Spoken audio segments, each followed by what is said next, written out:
until when we get to public comments.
Hi, Ariel.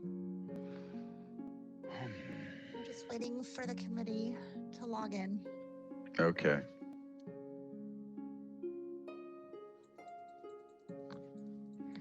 Are you driving the meeting?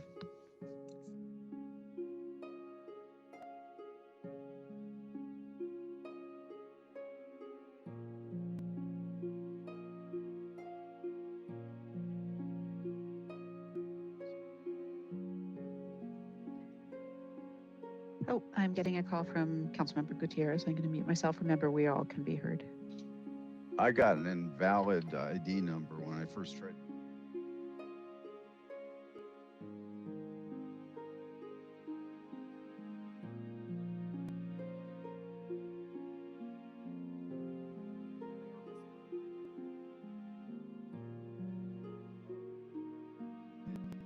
See, I was trying to message you.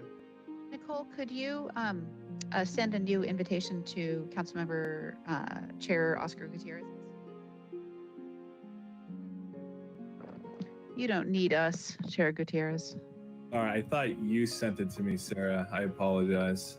I delegated a tiny little bit. I am in the background today for Nicole's fancy show. Gotcha. She's helping. Thank you.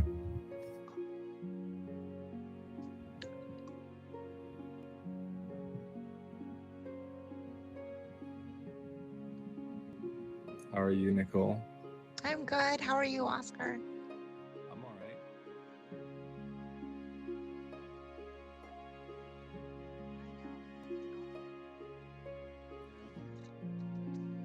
So we're just waiting for Mike Jordan and Mayor Pro Tem Sneddon.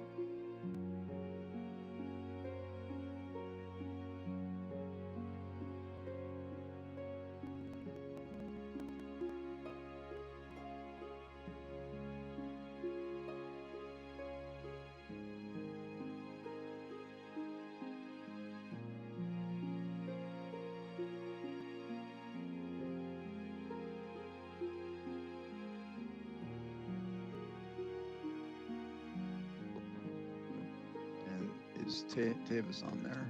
Okay, good. How many people are watching? Do you know? Give me one moment. I'm trying to get Councilmember Jordan.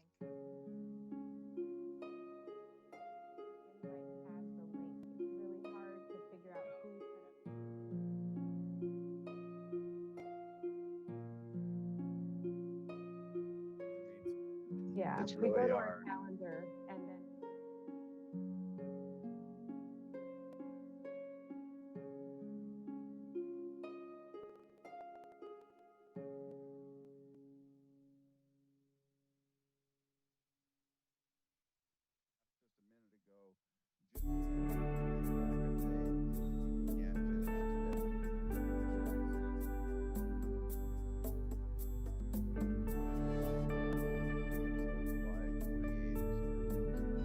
Just a minute ago. Okay.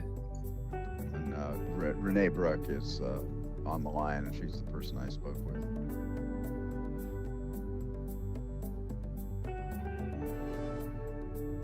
We don't have printouts for this meeting.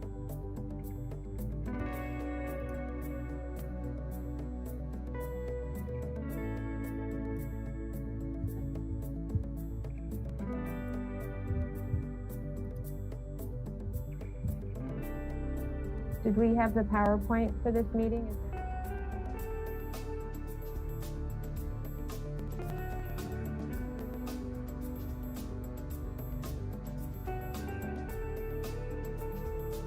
Are you free to read?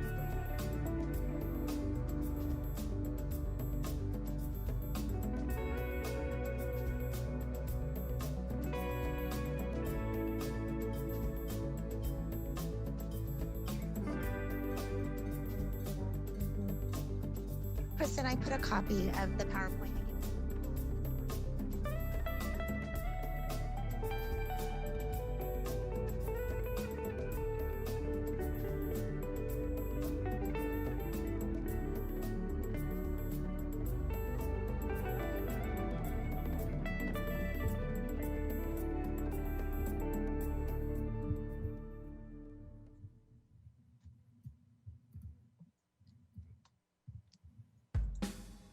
I'll do my best to get the date right this time. You're fine. I resent the link to Councilmember Jordan.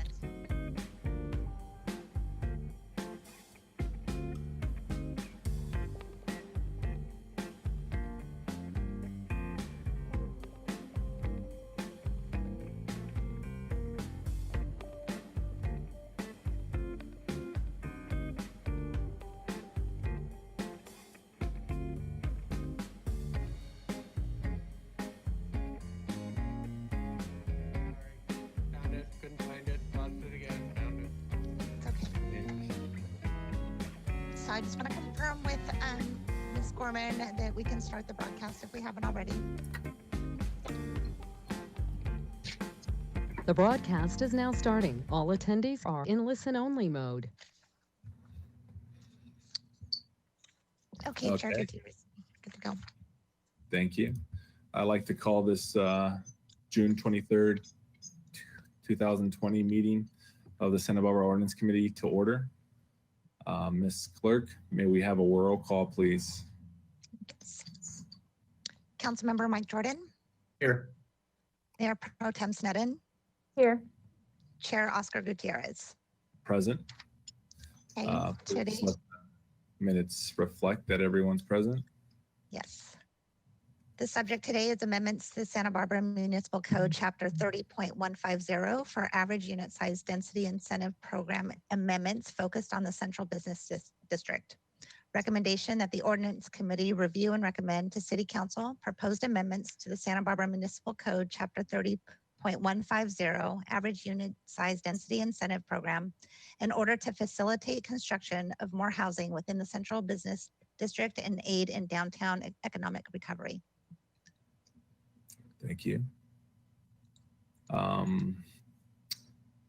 Ms. Clerk, are we not going to take public comment on matters that are not on the agenda? Chair Gutierrez, we do have a number of people that have logged in. They have their hands raised. I would suggest inquiring whether they wish to speak on the substantive item or on items not on the agenda. And if they wish to speak on items not on the agenda, they could raise their hand. They could lower their hand at this point in the app. So if you have logged on but wish to speak on the substantive item, the amendments to the municipal code, please lower your hand. Actually, I will lower your hands.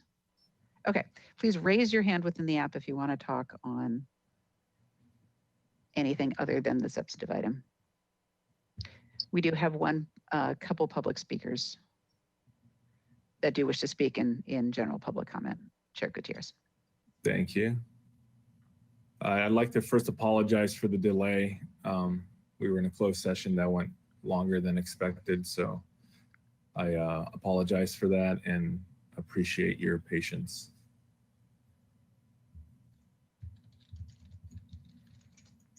Chair Gutierrez, I'll go ahead and call names.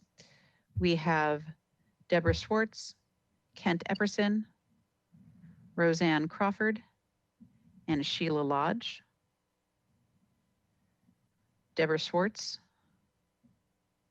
you have 3 minutes. Please go ahead. Chair Gutierrez, I am calling in on behalf of the Planning Commission as chair, so I intend to speak on the substantive matter before you today, if you would like me to wait. Did you state earlier that you needed to speak quickly because of some scheduling concern? No, Chair, I have no time constraint. It's at the pleasure of the committee. Okay, if you don't mind waiting until we get to the item, that'd be appreciated. Thank you very much. Thank you. Our next speaker is Kent Epperson, then Roseanne Crawford, then Sheila Lodge. Kent Epperson, please go ahead.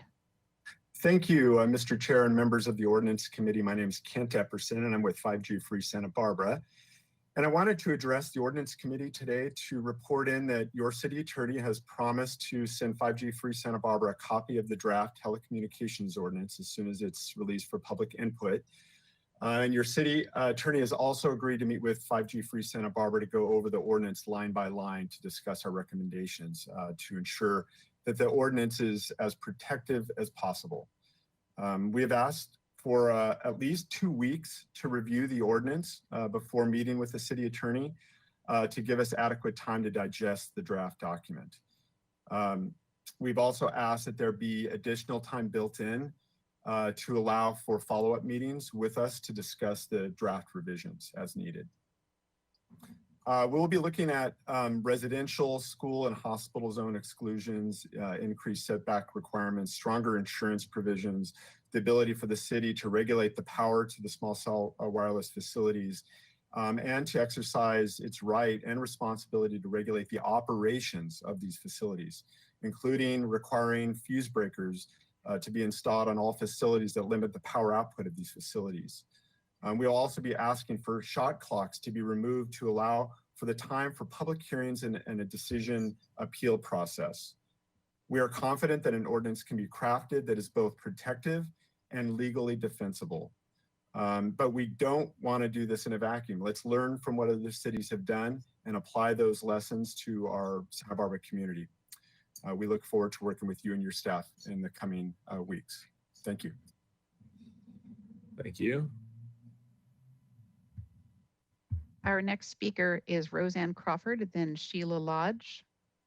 Roseanne Crawford, please go ahead.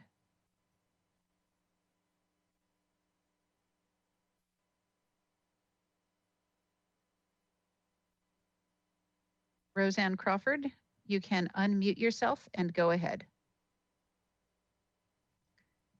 All right, we will come back to Ms. Crawford. Oh, there you go. Go ahead. Crawford. Thank you for the opportunity. Really pleased with the State Street Promenade.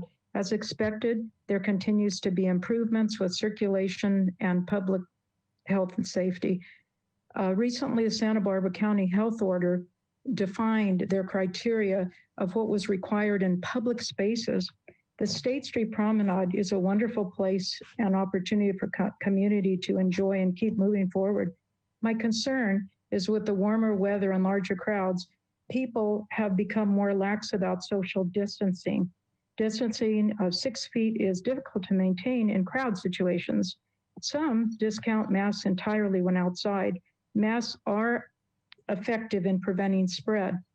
The closed State Street between Haley and Sola is an extension of public space that has specifically been closed by the city to promote pedestrian traffic on a public street, to promote restaurants and businesses.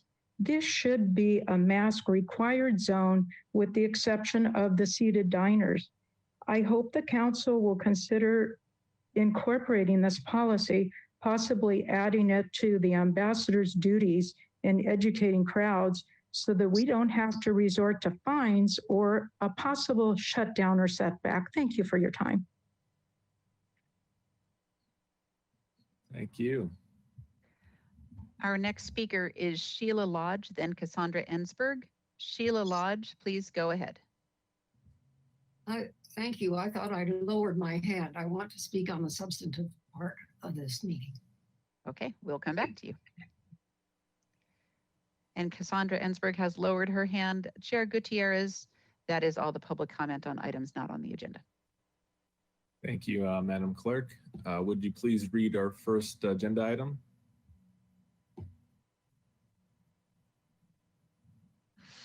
Yes, amendments to the Santa Barbara Municipal Code, Chapter 30.150 for average unit size density incentive program, amendments focused on the Central Business District. Recommendation that the Ordinance Committee review and recommend to City Council proposed amendments to the Santa Barbara Municipal Code, Chapter 30.150, average unit size density incentive programs in order to facilitate construction of more housing within the Central Business District and aid in downtown economic recovery. Thank you. May we have the staff report, please? Yes, thank you, Chair Gutierrez and council members. My name is Jessica Metzger, and I will be doing the presentation today on this item. Next slide, please, Mr. Four. So the purpose of our meeting today is to present to the Ordinance Committee the Planning Commission and staff recommendations on the average unit density incentive program amendments, and to get your recommendations to the City Council on these amendments. The amendments are shown in your staff report on attachment 1 of the report in strike through and underline.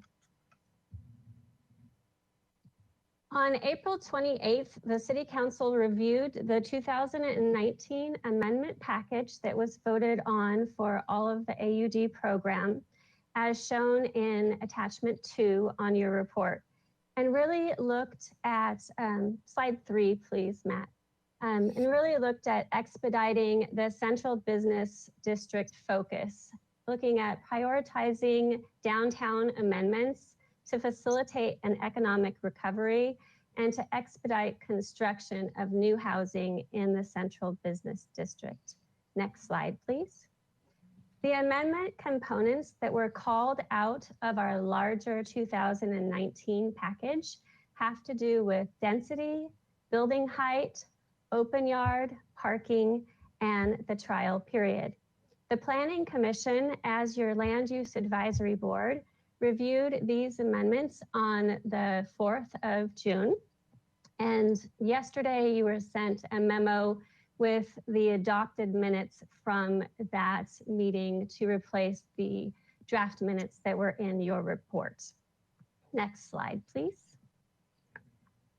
The first thing that we will be discussing is in regards to density and the AUD program. Next slide.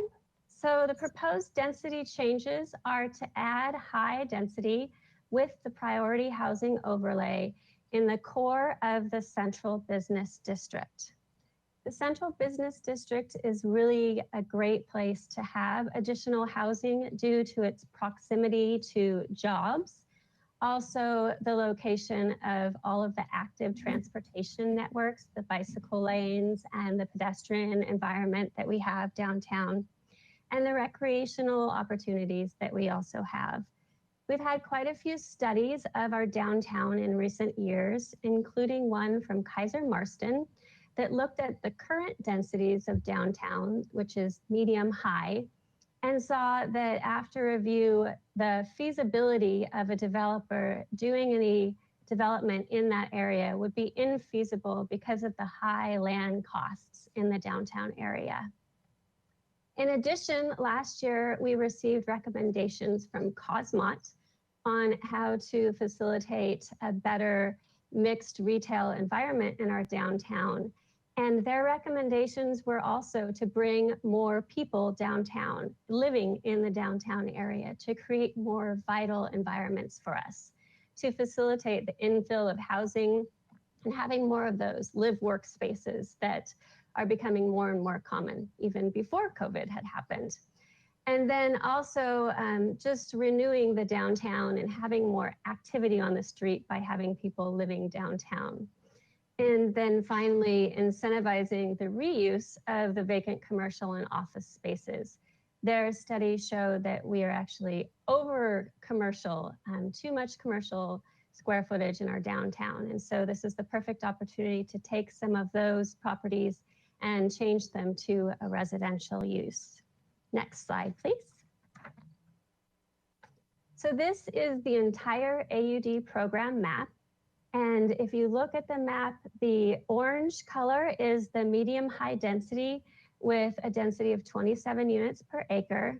The darker red color is the high density, and so you can get 30 units per acre there. And then the priority housing overlay is that hash area, which can be either over high or medium high density. And that's the area where you can get the most density only if you're developing rental housing or affordable housing. And then just to finalize this map, the black dashed area in the center of the map is the central business district where these amendments are being focused. So the next slide will zoom into that central business district. So this is the current existing AUD incentive program density tiers. So you can see that along State Street down the center of the map, you'll see that it's just the orange medium high density. So that's the area where Kaiser Marston studied and said it's infeasible to have housing. And so when we looked at changing the density for the downtown, we called this in past the donut hole. And if we go to the next slide, we'll show that through these amendments that we're proposing to you today, we fill in both that donut hole and other areas of the central business district, which is that dashed blue line there, with the high density and priority housing overlay. So if Mr. Ford could just toggle back once or twice so you can see clearly where the changes are. So the yellow outline are where we're changing the density. And that's our first proposal to the changes for the Ordinance Committee to review. The Planning Commission unanimously forwarded this recommendation to your commission as well. Originally in the City Council direction that we received back in April, we were also going to look at excluding 2 proposed historic districts that were not necessarily in any of these areas we're proposing to change, but in the existing areas of medium high or high density and priority housing overlay. But after diving into what that would take, we realized that new state law has changed so that any down zone that we would do, we would have to update our housing element. And that is a process that has to go through an approval with the Housing and Community Development Department at the state level. And just with their review alone would add 6 months to the process. And so we have put that off to the second phase of amendments that are also shown in that attachment 2. And we'll continue to work on that, but during this expedited process, it was not something that we could continue at this point in time. Next slide, please. And so the next component of the expedited process is in regards to building height. Next slide. So we're proposing to increase the height from 45 feet by right to 48 feet in the areas that are in CG and NC zones in the central business district within the priority housing overlay, so that hatched area. So this is something that came out of our public process last year in 2019. During our public outreach, architects in the community stated that it's really difficult for them to do mixed use developments with the first floor being commercial or restaurants, and then having a residential above. With this 3 feet, it would be a lot easier for them to accommodate the ventilation and heating and air conditioning systems that are required for commercial on that first floor.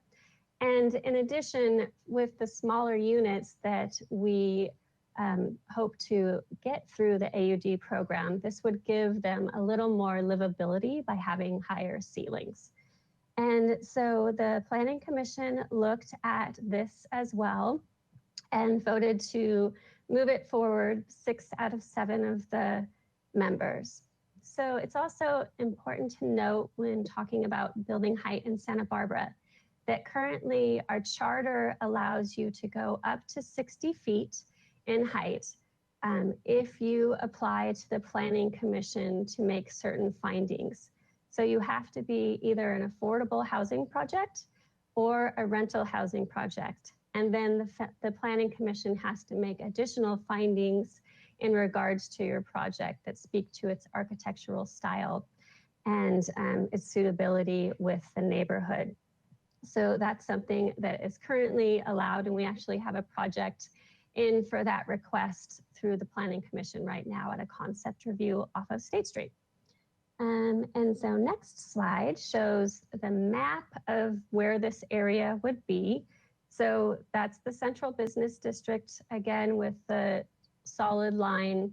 And then all of the pink parcels are the parcels that fall into the MC or CG zone within the priority housing overlay.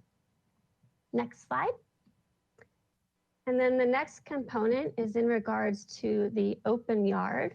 And next slide, please. So we propose to eliminate the open yard between Chapala and Anacapa Streets. This was the direction that was given to us by City Council in 2019. And the Planning Commission earlier in June determined that they would like to extend this area where the exemption to the open yard standards applies to be on both sides of the street. So parcels touching both sides of Chapala and both sides of Anacapa Street. Every project that comes in for multi-unit housing currently is required to do some sort of open yard. And this proposal that we put forward back in 2019 really comes from a case that came to the Planning Commission for a modification because they were converting two existing offices on a parcel with a building built lot line to lot line right above Opal Restaurant, actually. And they wanted to change these to residential, but they had to get a modification to do that because they had no space to make open yard.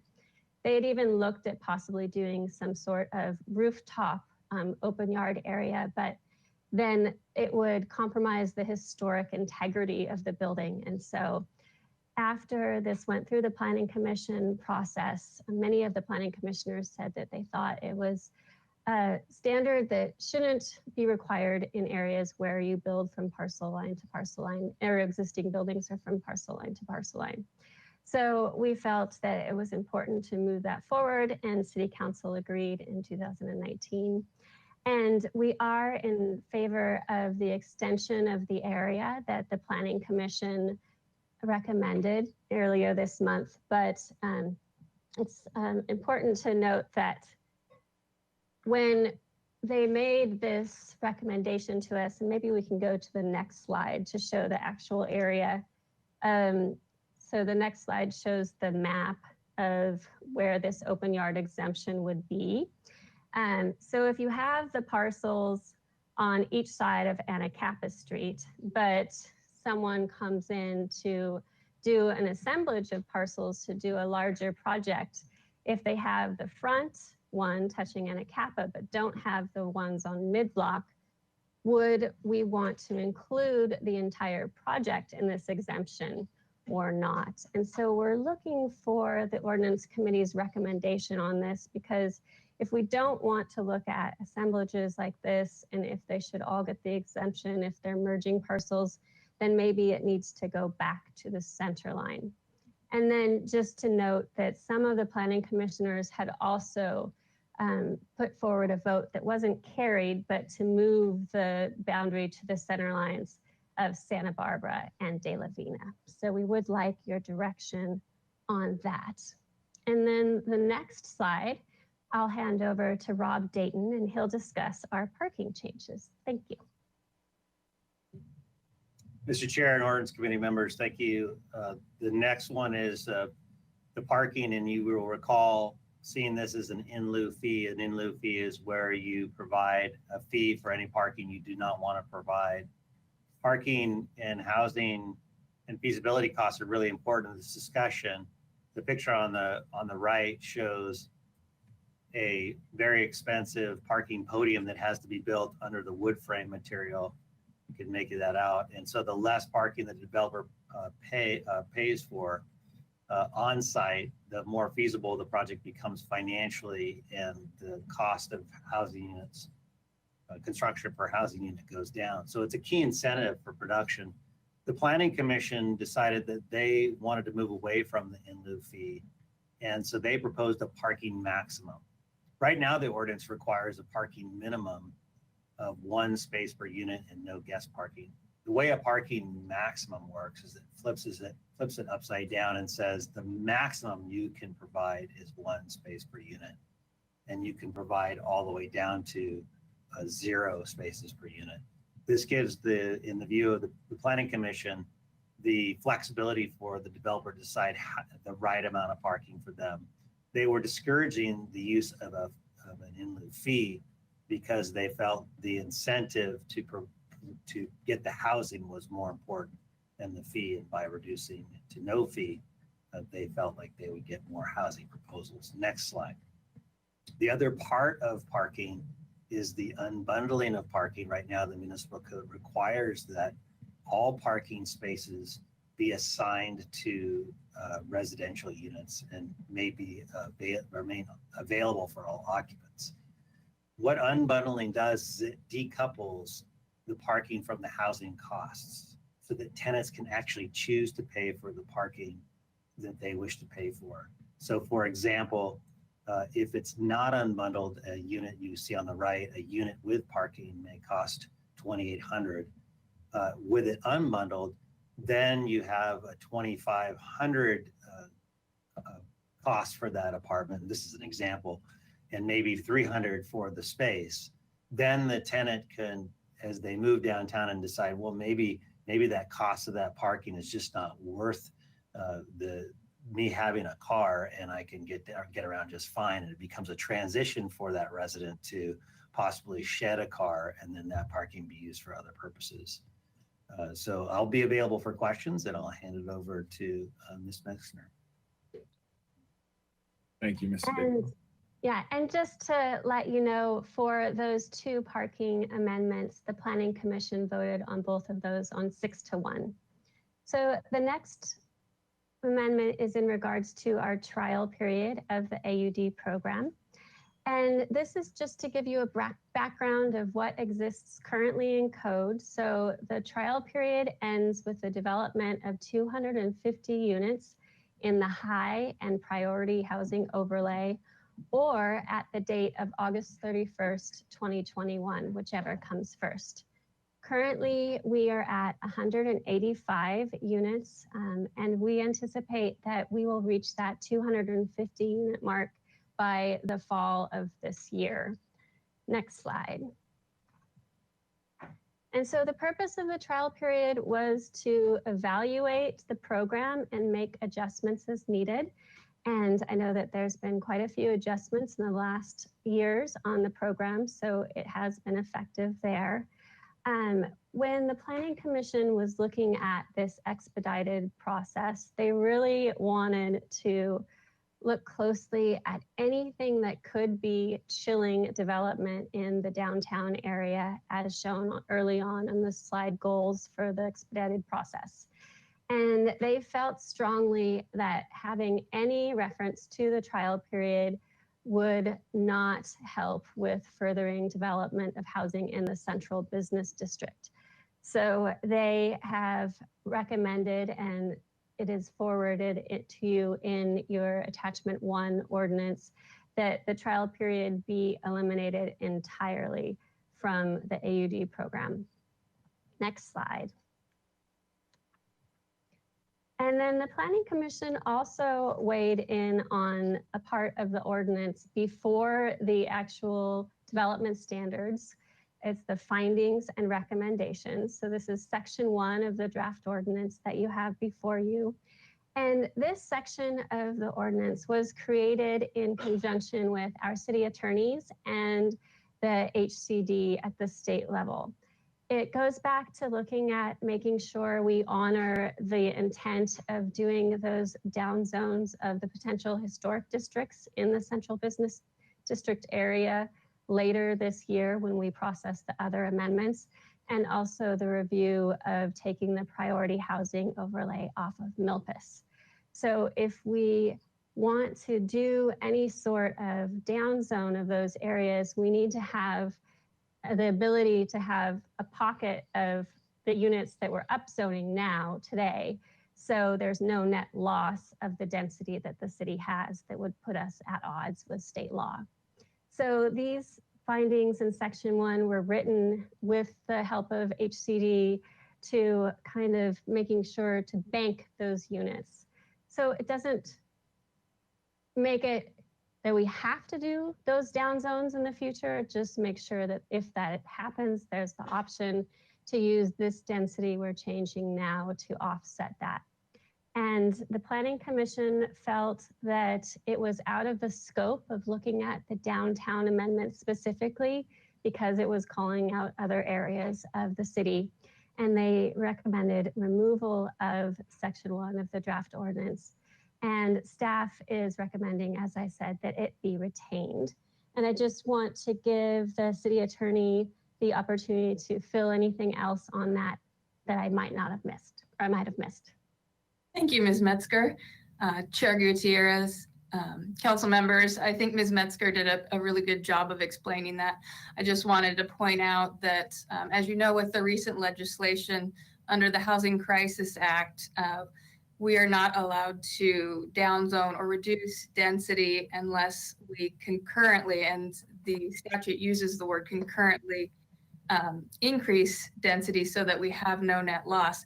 So when council gave us the direction to expedite a certain portion of this, which would be to increase or add the priority overlay over the State Street area, we had also earlier in your prior discussions been given the direction that you would like us to consider removing priority overlay from Milpas. And then we got the specific direction as well that you wanted to remove that priority overlay in certain historic districts. And as Ms. Metzger mentioned earlier, that's not something that we could do quickly. So we decided to put the historic districts aside. I was concerned because of the concurrent language in the Housing Crisis Act that if we didn't retain language that showed the Housing and Community Development Department that we had always intended this as a singular package. We're just trying to expedite housing right now and preserve that, and that we really aren't going to have any net loss when we finish this within the next 12 months. And in fact, it appears we may have an increase in density. So I reached out to them. They informally, I have no formal opinion, said that they could generally support that. And they reviewed the findings with me and thought that that was a good approach to at least try and preserve those units that we're getting now for use at a later time. So that's why I know the Planning Commission had recommended that we put it in, but based on that specific direction from HCD and from the council members with regards to removing density at a later date, we are strongly recommending that you leave section 1 in place so that we can have the supporting evidence we need for Housing and Community Development Department to show that we are intending this to be a singular package. And I'll be available for questions at the end of the presentation, should you have any in this matter. So thank you. Thank you, Tava. So the next slide is in regards to the timeline for the project.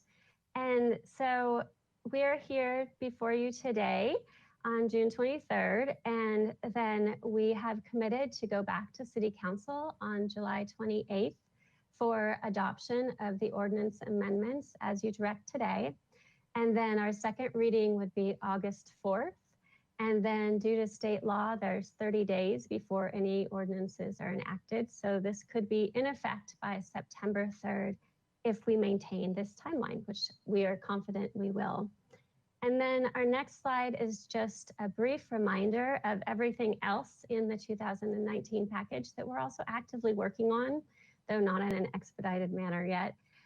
So we're looking at the floor lot area ratios. We're looking at changing the decision-making authority. So that was allowing the Planning Commission to have more of a recommending role on land use issues on projects of 10,000 square feet or more. We're also looking at including no net loss of housing. So when projects come in and demolish existing affordable housing, that has to be included in their new project. We're also looking at making sure that in our current inclusionary ordinance, we can do some sort of local preference. And all of these options or items of amendments to come are listed in your attachment 2. I just went over the big ones there. But I think with that, that concludes my presentation. So the next slide shows the recommendations. So we ask that you review and recommend to City Council the amendments to the municipal code. Mr. Four is prepared to bring up the attachment 1 that shows the strike through and underline of the code itself, if that is helpful for you. And as we said, we're all here as the team to answer any questions that you may have. Thank you. Thank you very much. Now I want to turn it over to my fellow ordinance committee members. Mr. Jordan, do you have any questions for staff? Thank you, Mr. Chair. Ms. Metzger, I can start with you, and I'll sneak a comment in too, and just congratulate and offer my appreciation for the work process that I'm sure that you and the rest of the staff went through to get this back on this timeline. I think in this day and age, it was necessary, but also a real step up to the plate for staff to jump on this and actually get to work on this. And I just want to express my appreciation before I get wrapped up in the nuts and bolts and forget about that. So did you say on the 250 cap that would be fall this year, not fall next year? As Chair Gutierrez and Councilmember Jordan, yeah. So we're going to reach the 250 unit cap fall this year. We have a couple large projects that are already spraying stucco, and I walk by them to check up on them all the time, and it's coming quickly. Okay, so we've got a few that are just kind of back-ended on that had 60, 80 units or something, right? Mm-hmm. Yeah, so super. So would you be able to address then kind of to the question of, do we just, the direction going downward was to maybe take off the cap, but leave the time in, and the recommendation that came back up was just get rid of everything. So if we don't take action like getting rid of everything, but we have to come up with something by August of next year, rather than go back to variable density, what's our work process from your standpoint of moving of a timeline to work on replacing AUD with something else or addressing that? I mean, what would it start? When would it need to start? What's the public outreach like? What's the timeline? And where are we? Where would we be in having to get that started soon if we didn't take action today on that specific issue? Right. So Chair Gutierrez and Councilman Jordan. So much of that list of things that aren't in the expedited package, we have started doing preliminary research on in the little bits of spare time that we have. But we're coming to the end of this, so we can put all our staff time onto that. And we anticipate being completed with all of those amendments in early of 2021. So before the cutoff date of August 31st, 2021. The public outreach process on changing from density to the floor area ratio is definitely the biggest lift in those amendments. And we're lucky enough to have a good working relationship with the AIA, and I've already started talking to them about assisting in that public outreach process for what floor area ratios look like in our community and what we think they should be for the future. So we're confident at early 2021. And so once that is completed, the AUD program will be no more. And we will wrap all of those standards just throughout code wherever it speaks to multi-unit housing. So we will no longer have a chapter 3150. And so when you say early 2021, so your work product to get to where you start public outreach would be early 2021, and then we'd start the kind of the ramp up to convince people what we want to do? So Chair Gutierrez and Councilman Jordan, so we anticipate having our outreach this fall. Okay, and so we hope to be before boards and commissions in early 2021. Okay. And then can you remind me what the current inclusionary thing is right now? Where is that plus 10% on something up to some number? Yes, Chair Gutierrez and Councilman Jordan. So our current inclusionary housing is 10% of projects, I believe, with 9 or more, and I might have to look up that, okay, or either 9 or 10 have to do the 10%. And then if you're on lower projects between 4 and 9, you have to do an in lieu fee, and then projects smaller than that don't have to do any inclusionary component. And that would affect any project in the area we're talking, what we're calling the CBD, that provided housing that was market rate. Is that correct? That is correct. And then we're still discussing the other things you talked about. Maybe that number changes. How do we protect existing housing that it knocks down? Those type of things too. But right now on the ground for projects, say on State Street, that are just starting the process, and if this was to move forward and be in place by September 3rd, it would just be 10%, right? Chair Gutierrez and Council Member Jordan. So it's in effect now, the inclusionary. So it wouldn't be Okay. September 3rd. If they came in today, they would have to comply with that. Okay. And then I think I have a question. I just want a clarification from Ms. Ostranger, if she's still around. And so, I guess I get there's no lawyers on the Planning Commission, and you're the lawyer in the room. And I just want assurance that the F&Ds, the findings and determinations section that Planning Commission is recommending have no place in this, do truly have a place in this in our legal terms, our legal team's opinion, to both protect us for this action and for the future actions we're going to take too, and that they have, and that your opinion and your suggestion has been in concert with the state agencies, so that we are on the same page with them, rather than have to be not on the same page in the future. Does that make sense?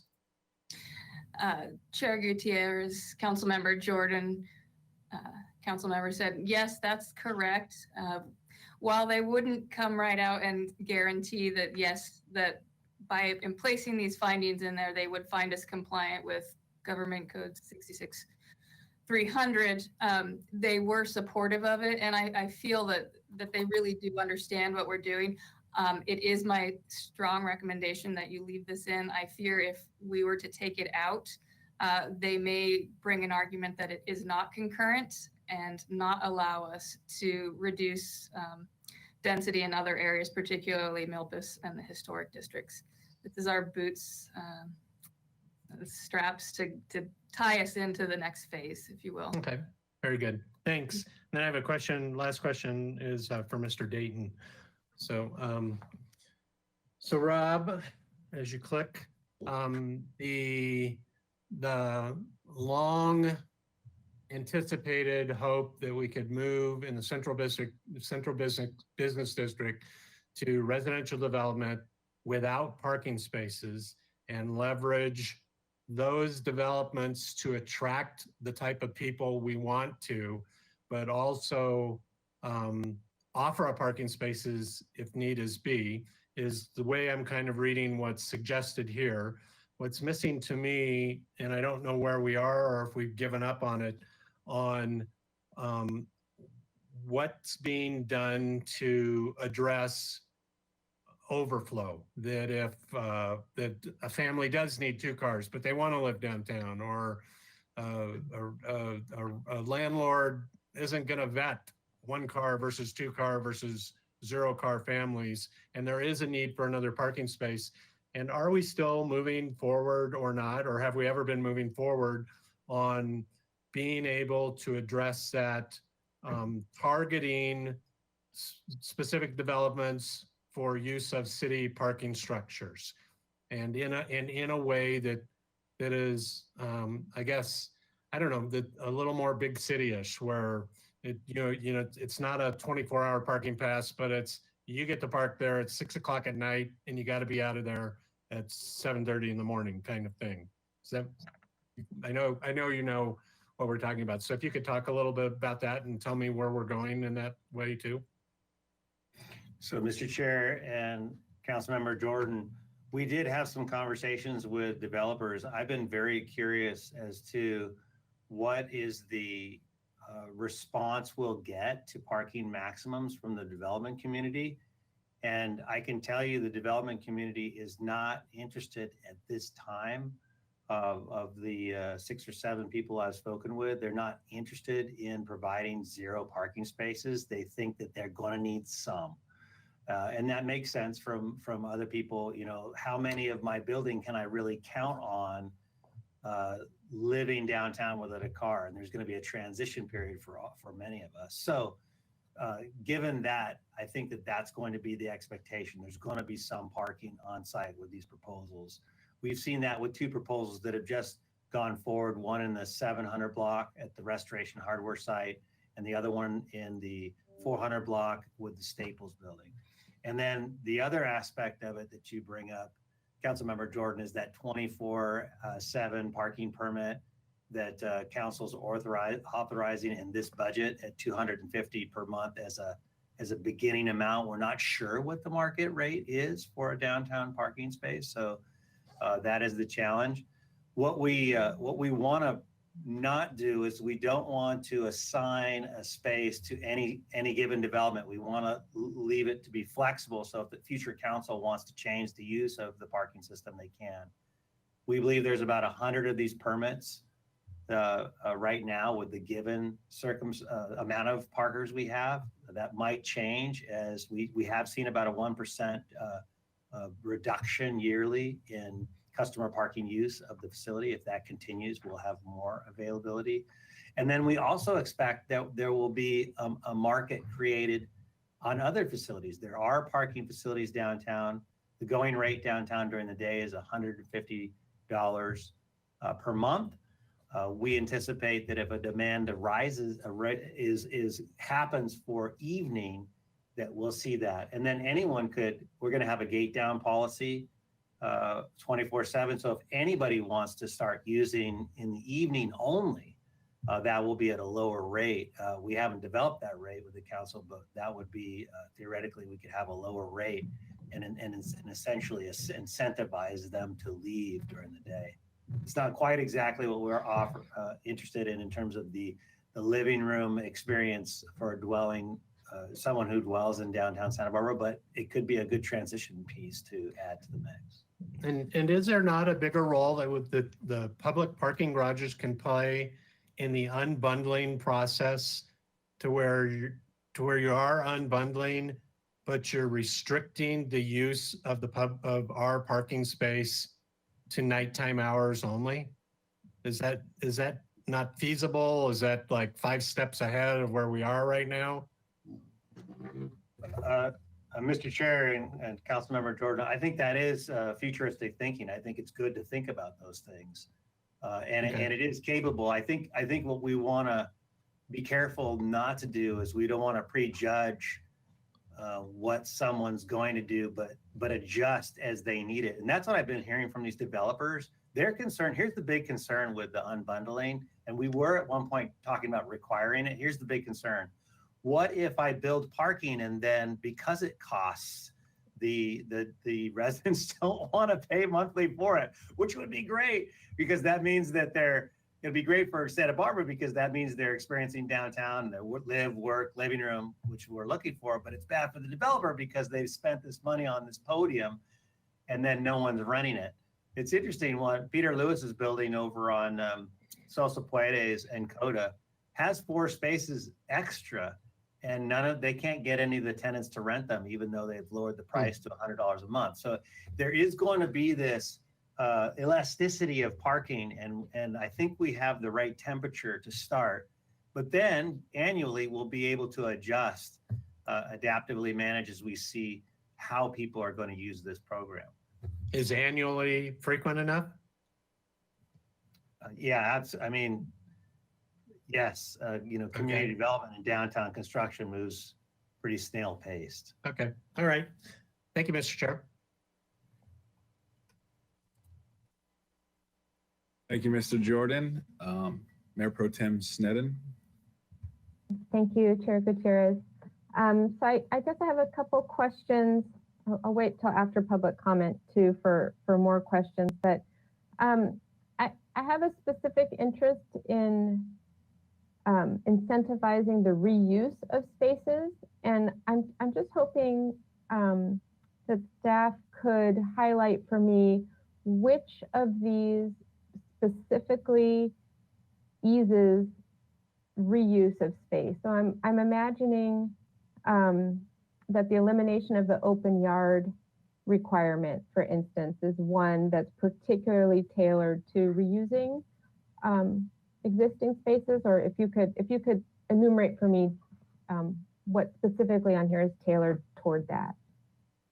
Yes, Chair Gutierrez and Councilperson Sneddon. So the exemption of the open yard requirement would move us towards more ease of redevelopment or reuse of existing buildings to change, like Cosmont said, from office or commercial to residential.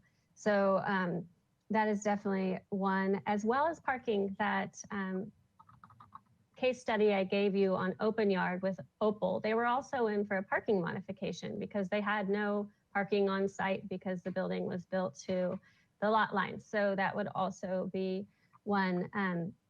The density could be also one of those things that helps further facilitate the reuse of buildings, depending on what they were designing. That's a little more, could go either way.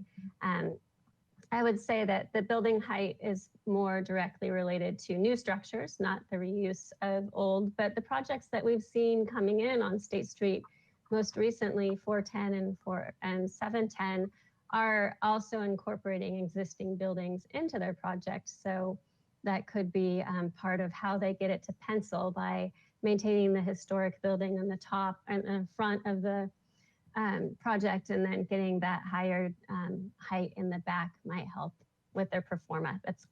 You would have to talk to a developer more though to see. Thank you. And then can you explain a little bit more about the direction you'll be looking for with aggregate parcels and how that affects, I'm really concerned with how that affects the FAR and the open yard and the specifics of what you were describing there. If you could talk a little bit more about that. Yeah, so Mr. Ford, could you go to slide 15, please? So Councilwoman Sneddon, you're referring to the open yard and if parcels were assembled or not, that question? Assembled, okay. Yes. So when we look at this map, and I'm gonna ask that Mr. Ford zoom in to any area on the edge of those two colors, if you could. We'll see if this works. See how technology works for us today. But what has been happening, perfect.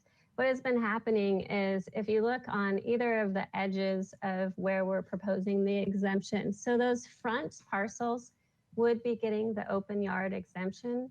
But what we've seen is to really get a project to work, you need to have more parcels merged together because of the narrowness of a lot of our parcels in the central business district.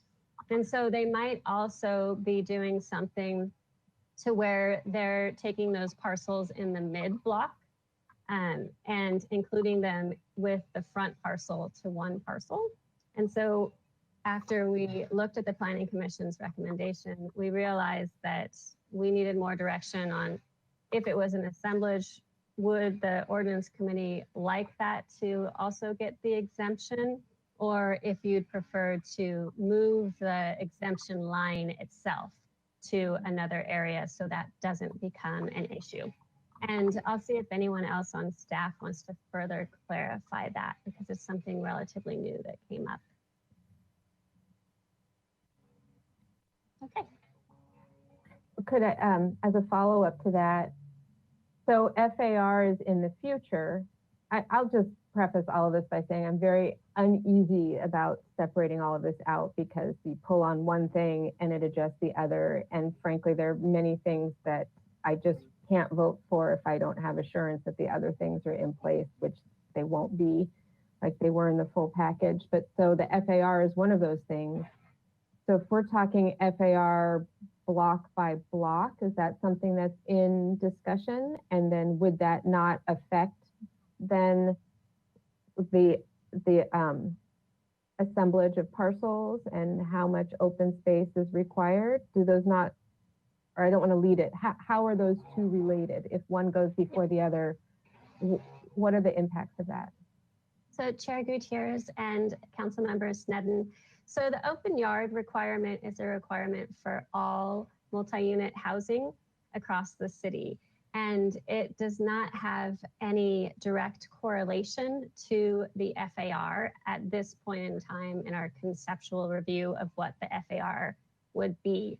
Now, that's not to say that once we go through the public process, people might have a tie to it. Like, well, we still need a certain amount of open yard no matter what the FAR is, but it's kind of too hard to tell right now what that would be. And I'm not sure if Mr. Gullett wants to weigh in more on that. He's our resident FAR expert. Good afternoon, Chair Gutierrez, Councilmember Sneddon. Just to speak to assemblage associated with FAR and how that's different than what we do today. So again, this will be a fundamental shift from regulating density to regulating floor area of buildings. So there's less incentive to combine parcels. Right now, and we're seeing it for a current proposal on State Street, parcels are being combined to get more units there, and we wouldn't be regulating the number of units with FAR anymore. We're controlling the building size. So if you're combining parcels, you can't get any more building than you could if they were independent. Okay, thank you. That answers my question there. So it's not by then combining that then you can just go lot line to lot line of the entire combined parcels, or you could? You're limited as to the size of the building you can build. Okay. So, and the size of the building or buildings will be the same whether or not you combine parcels or not. So like individually, those parcels will have a maximum size for the buildings. And if you combine them, there's no incentive to get a larger building by doing that. Okay. So maybe I have a misunderstanding. Is part of the discussion with FAR that we might be looking at the block density, or is it just still, I mean, it's something that's been discussed. I'm not sure how far that's gone. Is that something that we're looking at, say on State Street, the whole face of the block, that it has a FAR or has a bulk density volume for the facing side of the street, or is that not actually part of the FAR discussion? I mean, it can play out many different ways, and as Ms. Metzger mentioned, we're in discussions with AIA on how to bring this to the public and talk about it. But the way I see it working best is if it is like block by block or like multiple blocks will have the same maximum building size, the same FAR, and that will be the scale of how we regulate these properties. So in some places, yeah, the buildings will be lot line to lot line because the FAR allows for a certain area, and that's a multi-story building. In some areas we have setbacks. So like along State Street, we don't have setbacks, and we want that kind of urban form in our core. Okay, thank you. And then I guess this is a question about the open yard requirement. Could it be, I mean, this is just conceptually, I'm not putting this out there, but could it be eliminated for reuse as an incentive to reuse of buildings and then be just reduced for other types of projects for new development? Is that something, I mean, as we're talking about the center line and we're not in discussion part yet, but just asking the question, is that something that's possible to say, if you have a reuse project on that other side of the center line, then you can eliminate the open yard space because we're trying to get that going. But if you're doing new development, then no, you really need to have open yard space still. Is that something that functionally is possible? Yes, Chair Gutierrez and Councilwoman Snedden. So that is something you could direct us as staff to write into the ordinance. I can see that happening. We would just have to be clear that reuse is maintaining the original structure. Okay, thank you. Those are all my questions for now. Thank you, Chair Gutierrez and Ms. Metzger. Thank you. If there's no other questions from the committee, I'd like to move on to public comment. Okay. Very good. Chair Gutierrez and members of the committee, we have 6 speakers who have said they wish to speak on this item so far, and that is Deborah Schwartz, Gil Berry, Sheila Lodge, Mary Turley, Pat Saley, and Fred Sweeney. If you give me one moment, we'll get our timer up. Thank you. Oh, our timer is up. Magic. All right. First speaker is Deborah Schwartz. One moment. All right. Ms. Schwartz, please go ahead. Chair Gutierrez and members Snedden and Jordan, as Planning Commission Chair, I'm speaking to you today about our June 4th, 7.5-hour thoughtful, comprehensive deliberations on the downtown-focused AUD amendments. You have in the staff report a summary of our votes on the 5 amendment categories: density, building height, open yard parking, and trial period.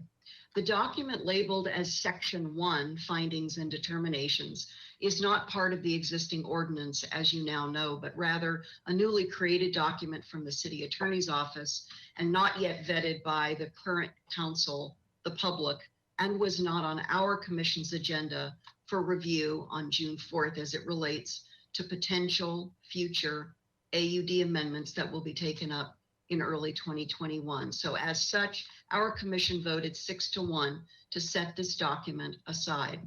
In the document labeled Section 2, which is the ordinance, our commission voted 6-1 to set aside any language that references potential future AUD amendments, again, that will be taken up in early 2021.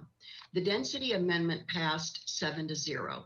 For the other amendment categories that passed, they're being forwarded to council on their 6-1 votes. In your package, you also have comments by individual commissioners if you want to delve deeper into individual opinions. At the end of our hearing, our vote on the complete package was 6-1. Now, I would like to especially highlight our votes on 2 categories. First, parking. Downtown residential development and redevelopment requires urban and not suburban zoning, including parking maximums and allowing for unbundled parking, as Mr. Dayton has described. The trial period, several commissioners spoke in detail about the time constraint of 8 years and a unit cap of 250 units, both significant deterrents to incenting new housing applications, and a question of legality under state housing law. As the AIA Advocacy Committee wrote you, planning and development policies must make creation of housing downtown a priority by making it a viable and attainable option, or we fail in our attempts to achieve housing. And in closing, The Planning Commission asks that the Ordinance Committee advance to the full council only the downtown focused amendments and related ordinance language on which we deliberated and voted. For the other information put forward by staff in section 1 and some in section 2, we ask that you delay consideration until such time as the full current council, the public, and a return to our commission for analysis is feasible, which is early 2021. Thank you very much for your consideration. Thank you. Our next speaker is Gil Berry, then Sheila Lodge, then Mary Turley. Gil Berry, please go ahead. Go ahead. My name is Gil Berry. I've been a local architect here in Santa Barbara for 45 years. I am an advocate for affordable housing. As an architect, I can assure you that a 4-story building can easily be done in 45 feet. Proof of that is local architects have actually built 4-story buildings in 45 feet height limit for the last years here in Santa Barbara. Note that the architect's exact words are that it is somewhat challenging to build 4 stories in 45 feet. Yes, it is somewhat challenging, but a 4-story building can easily be built in 45 feet, and our local architects are up to it. 45 feet will provide a 12-foot high first floor commercial ceiling height, fully adequate handicap access, and 3 stories above it of residential, each with 9 feet high-end ceiling. 8 feet ceilings are standard height. Remember, the average man is only 5 feet 9, and a 9 feet high ceiling provides a high-end luxury feel with plenty of adequate light and air for smaller units. The real they want this extra 3 feet is to provide 10 feet ceiling to go along with their high-end expensive luxury units. But it costs a whole lot more to build a unit with a 10 feet ceilings than 8 feet or 9 feet. So of course it has to be rented for a whole lot more. All of the changes being proposed today lower the cost and rent of a unit. But the one to increase the building height by 3 feet significantly increases the cost and rents of each unit. So increasing the height goes directly against our common goal of providing that are affordable to our workforce. High-end luxury $2 million units with 10 ceilings, the rent for $4,000 or $5,000 a month is not what we want or need. Remember, these are market units. So if you increase the building height and unit ceiling height, it only encourages developers to build expensive high-end luxury units with 10-foot ceilings. Thank you. Thank you very much. Next speaker is Sheila Lodge. Sheila Lodge, please go ahead. Thank you, Chair Gutierrez and committee members Jordan and Snedden. I fully support increased residential density in the CBD when it results in the kind of housing the community needs. Architects and developers lobbied for increased height, saying that it's difficult to design within the 45-foot limit and the greater ceiling height is needed for livability. If it's difficult to work within 45 feet, how come 538 units are permitted under construction or completed within that limit? 2 already built projects include 610 East Coda and 634 Anacapa. Both are at the maximum density of 63 dwelling units per acre. More units couldn't be built on those sites. Both include commercial uses on the first floor. The Coda project is 43 feet 2 inches in height. The Anacapa project is only 40 feet in height. The additional height is not necessary. Increasing the limit to 48 feet will result in bigger buildings that cost more to construct while providing useless overhead space that costs more to heat and cool while obstructing more of Santa Barbara's cherished views. Some say it's impossible to provide open space when repurposing existing buildings. Almost all the buildings along State Street are 1 or 2 story. To create housing, developers will most likely demolish the existing buildings to create new ones, or they will add floors on top of existing buildings. Open space can then be included. Even if an existing building is repurposed as is for housing, almost every building downtown has a flat roof, providing a place for open space. 2 projects on State Street are currently going through design review. The one at 710 State demolishes the existing buildings. The new building provides private open space for the units plus common open yard area and a paseo for a total of more than 1/3 of an acre of open space. The project of 410 State is being built on what was the Staples parking lot. It provides common open yard on the roof plus open space for the units that face out. In the presentation at HLC, the architect said, quote, "Open space is incredibly important," unquote. If these projects can provide open space, so can others. Please do not vote to remove the requirement for open space or to allow 48-foot heights. People don't need extra space overhead. They need space outside they can step into, where they can have a plant or two and even feel what the weather is like. That is what creates livability. Thank you. Thank you very much. Our next speaker is Mary Turley, then Pat Saley, then Fred Sweeney, then John Campanella, and then Lynna Honigman, if Ms. Honigman did wish to speak, and Cassandra Ensberg after that. Mary Turley, please go ahead. Hi, this is Mary Turley with Allied Neighborhoods Association. I want to thank you for this opportunity to speak.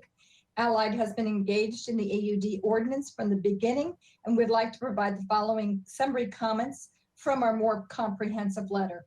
We agree with the City Council direction to retain the AUD program trial end date of August 31st, 2021.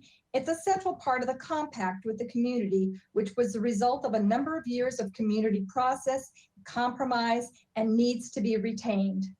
Regarding intent language, Section 1, Findings and Determinations in Attachment 1, it is critical as it provides important intent language and is legally necessary to protect and implement council-specific direction.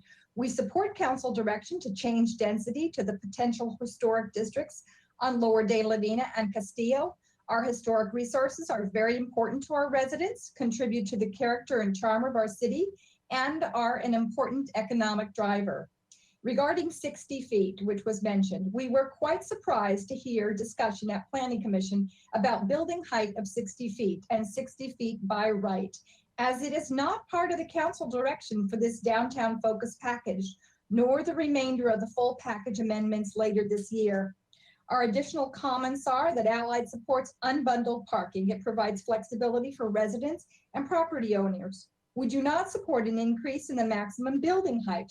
The current 45-foot height limit allows for 9-foot ceilings, which are adequate. Adding 3 additional feet for a height of 48 feet allows units to be promoted as high-end luxury with 10-foot ceilings and can command higher rental rates. This runs counter to the goal of the AUD program to provide affordable workforce housing. Additional height can be available under programs such as the state bonus density and our local bonus density. Allied is very supportive of retaining the current lower density zoning for the Brinkerhoff Avenue Historic District. We do not support the proposed high density with priority housing overlay in the CBD. This housing will be market rate and more likely very expensive due to high land prices. Recent AUD market rate rental projects show that rates are not affordable in spite of the fact that generally the units may be smaller. Parking maximum is not in council direction and we do not support.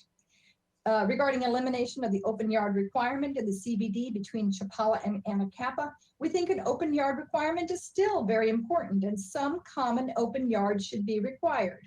Our unique architectural impression in the central business district is mostly determined by our low density and lower building heights and historic resources. These attributes contribute to Santa Barbara's small town character and are important elements in the attraction of our town and our tourist economy. Thank you very much.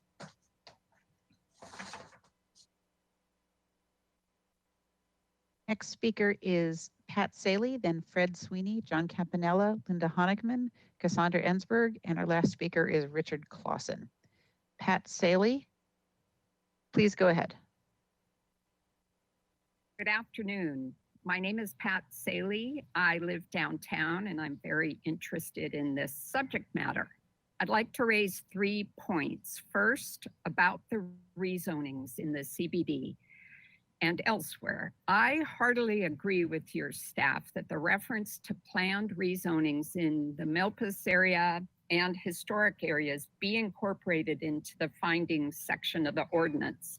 This is consistent with the City Council direction last December, and it will not affect the CBD rezonings before you that I support. My second point is the proposed height change from 45 to 48 feet.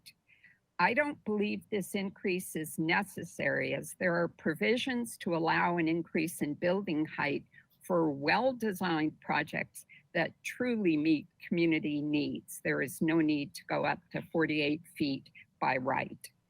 And lastly, relating to the addendum to the 2011 EIR that is proposed for these rezonings or the amendment package, I am uncomfortable with the use of a 9-year-old EIR as the environment, quote unquote, has changed significantly since that EIR was certified. In my opinion, mitigations for visual and historic impacts are not adequate, especially given state legislative changes, the pending status of the Historic Resources Ordinance, and the sometimes extreme age of various design guidelines. I understand an update of the EIR is planned, and I hope that happens as soon as possible, as riding the coattails of this document is questionable. Thank you.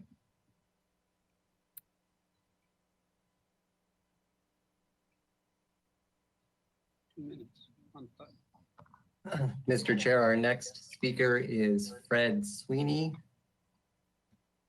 Thank you. Sweeney. Thank you. I'm getting some echo. Oops. You might want to turn down your speaker, whatever you're listening to. There, does that work? Yes. You can hear me? Yes. Okay, thank you. So Chair Gutierrez and members Sneddon and Jordan, thank you for allowing me to speak. I'm Fred Sweeney, a longtime architect here in Santa Barbara. The first thing I'd like to share with you is the comments that are coming from the AIA do not represent all the AIA members. I'm a member of the AIA. That only should represent the committee that has been working on this with the city. Sorry, a moment. It seems like somebody else is on the line. The AIA's comments is representing all of us as architects in Santa Barbara. I want to talk about just 2 things quickly. One is that you have seen my information that I've sent on to Planning Commission with the concern that I have. Not that I am very much in favor of the staff's recommendations today, with the exception of one thing, and also really highly in favor of affordable housing and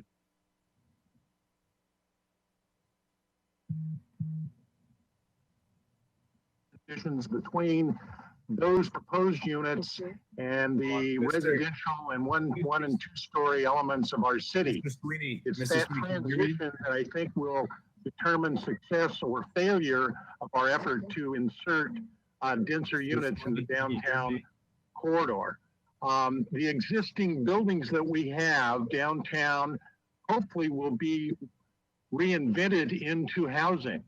Some of the taller buildings besides Macy's and Nordstrom's that we look at is the old Elks building, or to some of us, that was the Montgomery Ward's building. That's also a tall building. But the other example that has a big effect on the transition period is the Suzuki building that sits above, that was the one designed by Luda Riggs, that sits above De La Guerra Plaza and the De La Guerra Adobe. You can stand at City Hall and see the effect that a very tall building has next to an historic structure and next to a smaller building. So those are my concerns. I'm also very much in favor of the discussion brought to you by Mr. Berry and others, Ms. Lodge, with regards to the 45 feet and the 48-foot discussion, you can do a building for 45 feet. And I don't believe that the AIA is lobbying heavily for you to move it to 48. I don't think that's necessary. Thank you. Thank you, Mr. Sweeney. We apologize for the technical difficulties at the beginning.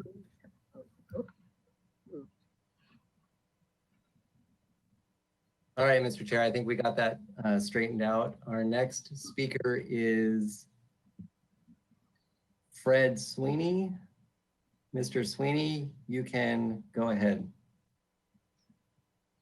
I'm sorry, did you not catch me?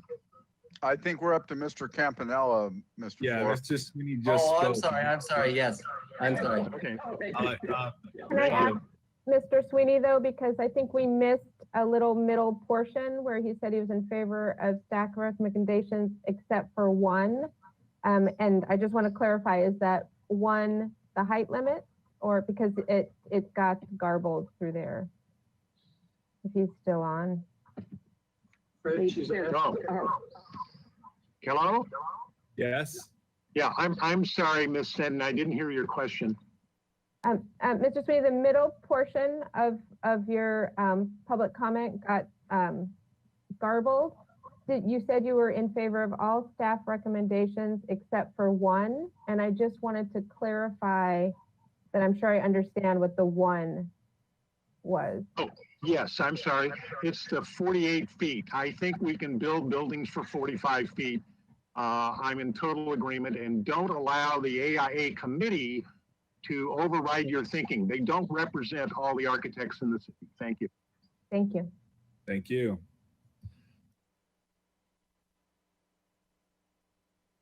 Hello, committee. I am back. Our next speaker is John Campanella. John Campanella, please go ahead.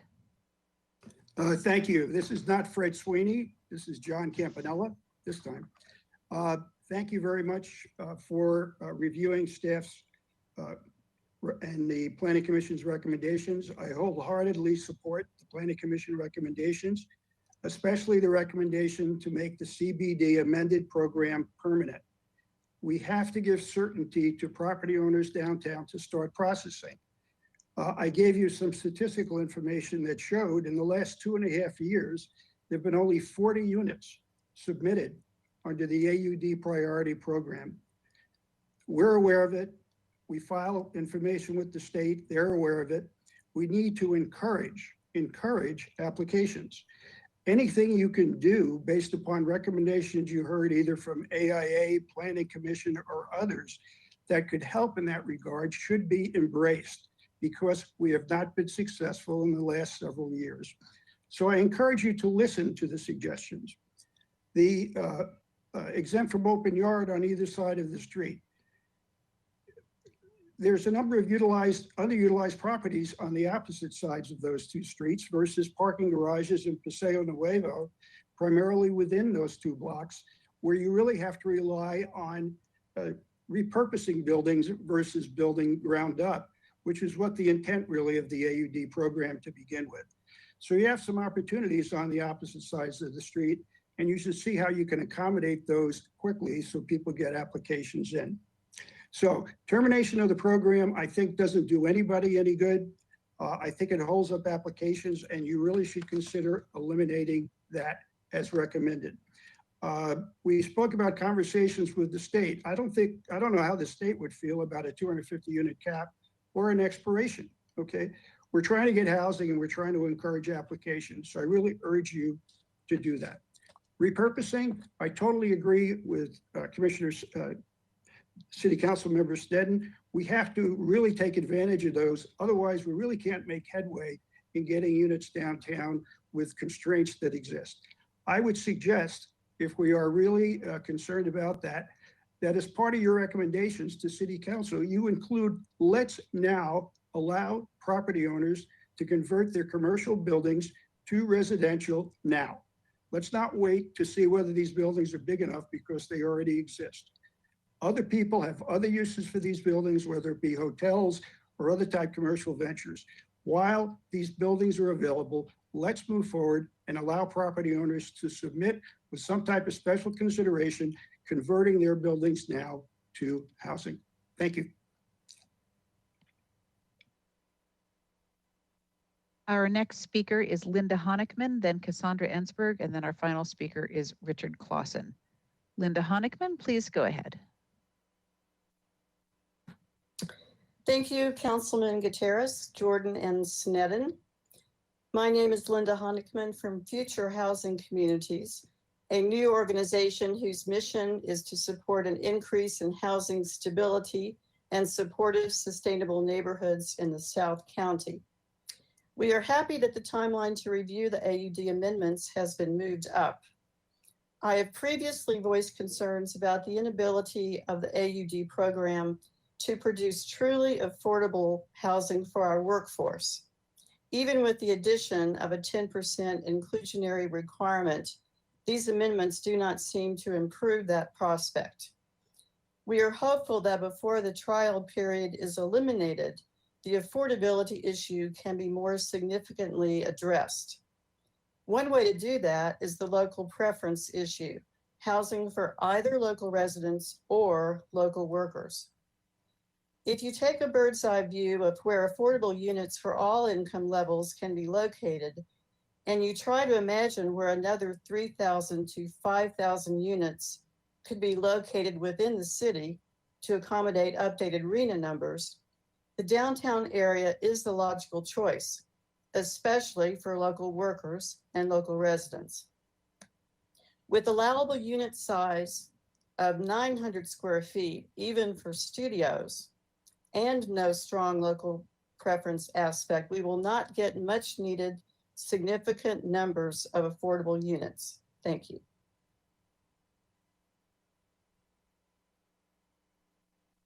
Our next speaker is Cassandra Ensberg. Cassandra Ensberg, please go ahead. Hi. Hello, can you hear me? Mm-hmm. Great, thank you.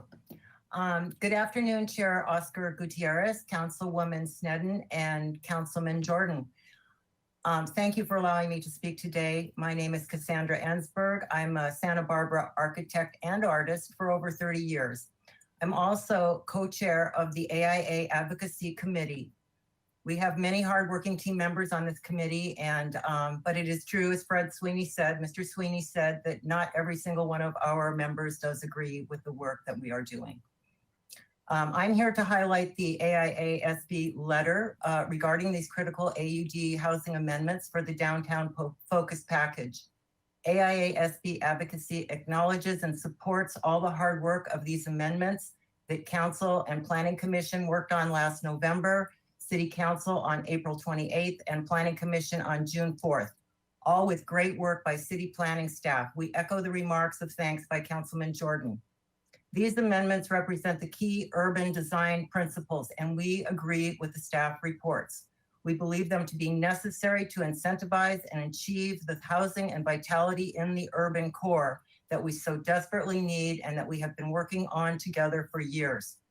AIA-SB advocacy fully supports the downtown focus package AUD amendments to add the density overlay to allow for the much needed housing there, to reduce and make the parking requirements more flexible, as Mr. Dayton has addressed, to eliminate the private open yard suburban model and embrace the public open space urban planning model and make it possible for more adaptive reuse and for new projects to work, to increase the height from 45 to 48 feet to allow flexibility not only for functional needs, but for aesthetics as well.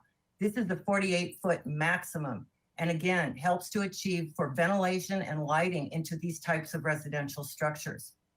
Also to eliminate the trial period entirely, as Mr. Campanella explained. These are sound planning principles essential to having success and achieving the housing we must prioritize in the urban core. These amendments have been fully vetted and are our next best steps for vitality of Santa Barbara moving forward. With that, AIA-SB urges you to be bold and to show full support to expedite these amendments.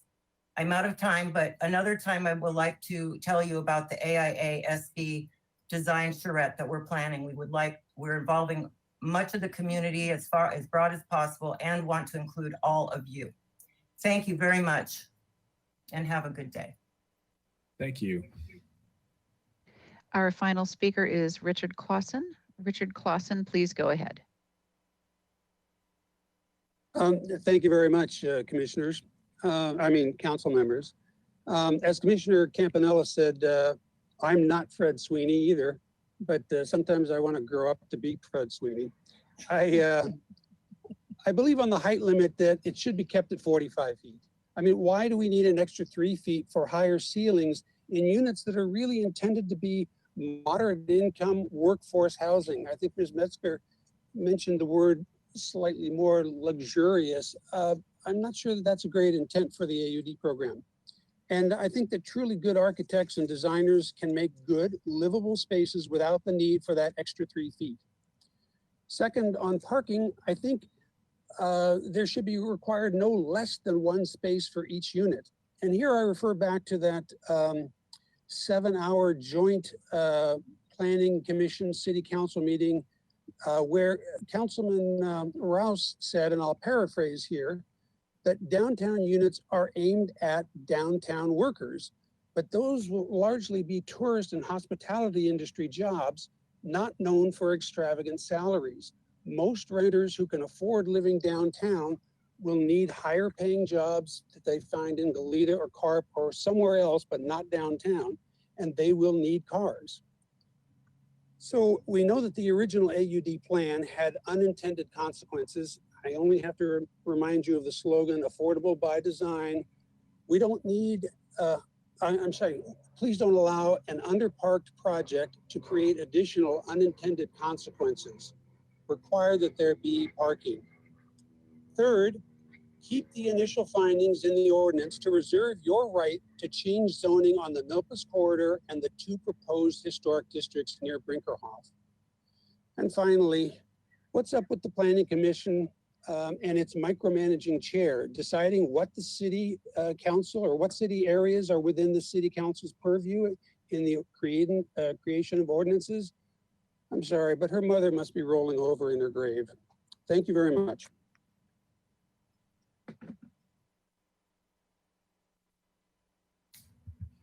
Oh, And Chair Gutierrez, that's the final comment.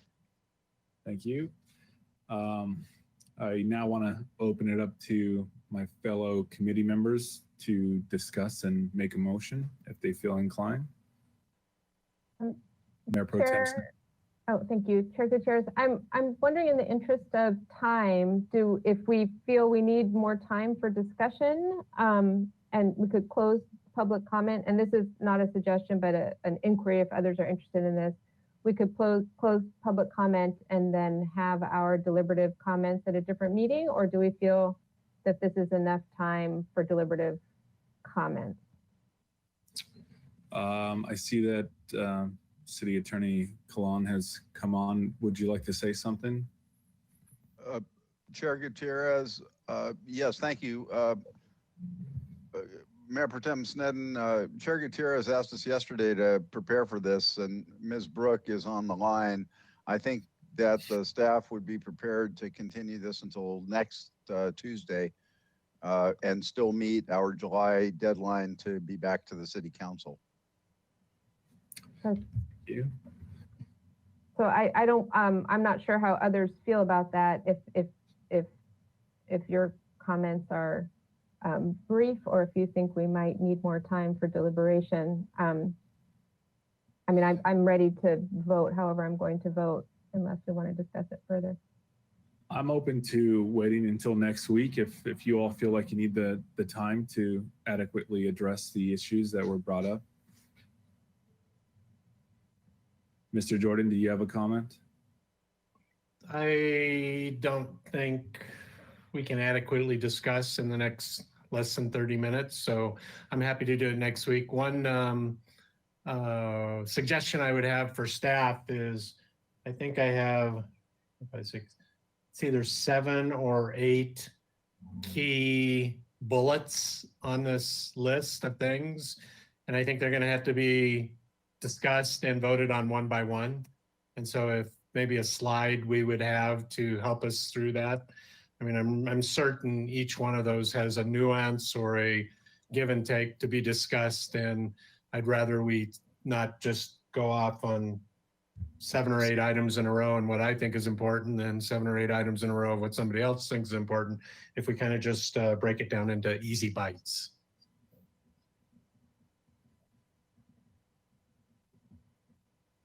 Ms. Brooks, do you have a comment?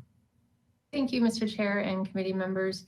Along the lines of what Councilmember Jordan was offering, I think if you are going to continue this item to next week, if there's any sort of follow-up questions you have for us or information we can bring back to you to help facilitate the deliberation, we can use that this week to do that. So that'd be great direction to help whatever you might need. Thank you, Mr. Jordan. So Ms. Brooke, one that I would have is is I can just throw it to you because it's on my list to go either look up or ask, and it can be next week, would be the exact terms of the process of going from 45 feet to 60. I know there's pages on that and what was mentioned was affordable housing, but I don't recollect if that has to be 100% affordable housing or a percentage of affordable housing. But I just recall it's kind of like there are categories of what are true community benefits to come in and make your case to go past that 45 feet. And I'd like to have more information about that in the discussion on leaving it at 45 and then make your case project by project, or if we should go to 48. Does that make sense? Yes, that does. Thank you, Councilmember Jordan. Thanks. That's the only one I can think of so far. Might think of more, but that one just right off the top of my head. Thank you. Thank you. Mayor Pro Tem Sneddon. Thank you, Chair Gutierrez. I think it also might be a good idea if we let the public know whether we're intending to reopen public comment or to close public comment today. I'm okay either way. I think it would be nice for the public to know ahead of time what to expect. I'm open to allowing public comment to continue for the next session as well. Any objection to that? Okay. Mr. Chair, one more suggestion I had too was that staff maybe do a better layman's job on the FAR, kind of FAR considerations that are coming next year. I heard Councilmember Sneddon can repeatedly mention density in her discussion of FARs, and FARs, I guess you could do anything you want with them, but traditional FARs that I'm familiar with have nothing absolutely to do with density.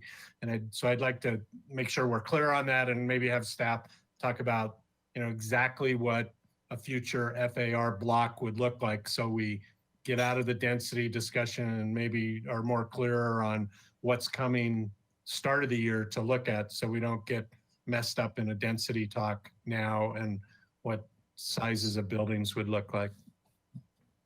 Thank you, Mr. Jordan. If anybody from staff is listening. Mayor Pro Tem Sneddon.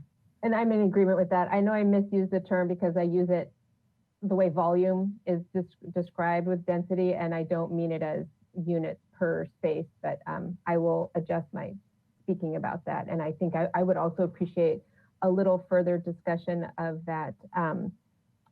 I keep wanting to say aggregate of bringing together parcels and what that means for the FAR.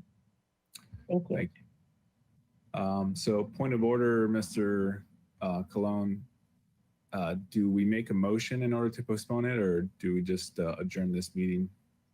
Yes, Chair Gutierrez, because you're allowing continued public comment, you should continue this item to June 30th at whatever time we want to start.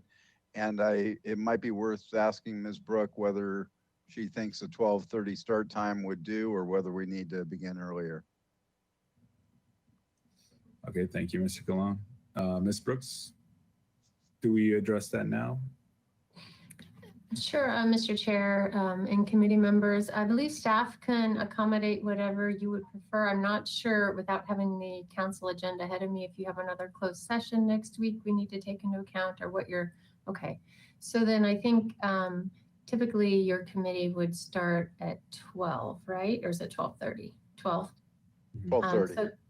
Okay, 12:30. So today was agendized for an 11:30 start. Maybe we try for noon if we think we can get through public comment and a couple clarifying points by staff. Yeah, I'm open to that if my committee members are. Madam, I'm sorry, Mayor Pro Tem. Okay. Could I suggest, I mean, just because it is to stay on the timeline, it's our last opportunity before it goes to council. Could we just make it 10 a.m. just to make sure we have plenty of time so we don't run into this? Would that be acceptable? Knowing if we end early, then we have time before council meeting. I'm not sure how that works with staff or not, but I just don't want to run the risk of running over and not meeting the deadline. 10 is arbitrary. I just meant earlier. Yeah. Sure. Thank you. Could we do another 11:30? Would that be suitable for staff? I think we can work that for staff, 11:30, we can make that work. Okay. Any objections to that? Okay. So would somebody like to make a motion? I'll move to continue this item to, what date did we just say? I'm sorry. The 30th, I believe. 30th. June 30th at 11:30, or I'll second that. at time determined. Yeah. Okay. I'll second that. Let the record show that Mayor Pro Tem Sneddon made a motion to push the continuation of this item to June 30th, and Councilmember Jordan seconded. And we picked 11:30, Chair? Correct. Yes, Thank you. 11:30 will be the meeting time. May we have a roll call vote, please?